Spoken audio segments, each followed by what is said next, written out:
கோலு, எனக்கு ஏதோ தப்பா படுது. தப்பா? என்ன தப்பு? அந்த ஆளுங்க அவசரத்துல பிபி சார பாஸ்னு கூப்பிட்டாங்க. நான் கேட்டேன், அந்த ஆளுக்கும் பிபி சாருக்கும் ஏதாவது கனெக்ஷன் இருக்குமா? வா, நம்ம அவங்கள பின்தொடரலாம். பிங்கி ஒன்றகால் உருவத்தை எடுத்துக்கிறா. கோலுவ கைய பிடிச்சுக்கிட்டு காத்துல பறக்கறா. ரெண்டு பேரும் மறைஞ்சு பிபிய பின்தொடர்றாங்க. நகரத்துக்கு பக்கத்துல இருக்கிற ராஜாபுரி காட்டுக்கு வராங்க. அங்க நிறைய பேர் இருக்காங்க. அதுல ஒத்த மரத்தை வெட்டுறான், இன்னொருத்தன் கட் பண்ணின மரத்தை ட்ரக்ல ஏத்துறான்.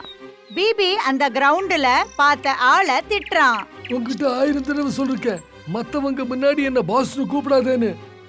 இன்னைக்கு அந்த குழந்தைக்கு தெரிஞ்சிருந்ததுன்னா. Sorry boss. சரி, வேலையை பாருங்க. இன்னைக்கு எனக்கு 4 ட்ரக் மரங்கள் வேணும், புரிஞ்சுதா?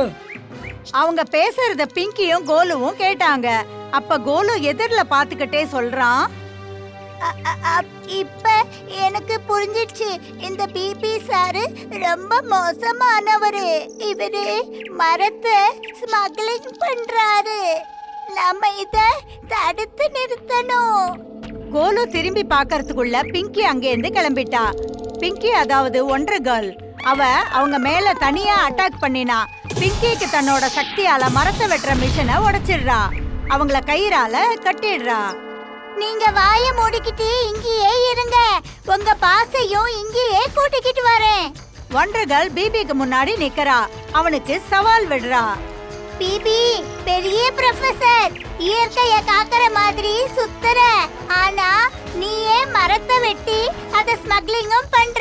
உனக்கு நிச்சயம் தண்டனை கிடைக்கும். ஒன்றகால் திடீர்னு வந்ததால பிபி பயந்து போயிட்டான். ஒன்றகால தாக்க சொல்றான். ஆனா ஒன்றகால் தன் சக்தியால அவனையும் கட்டி போடுறா. போலீஸுக்கு செய்தி கிடைச்சது. அவங்க எல்லாரையும் அரெஸ்ட் பண்றாங்க. ஒன்றகால பாராட்டுறாங்க. ஒண்டர்கர்ல் நம்ம சிட்டில உள்ளவங்கள மட்டும் இல்ல, நம்ம என்வாயர்மெண்ட்டையும் காப்பாத்துறோம். ஒண்டர்கர்ல் இஸ் கிரேட்.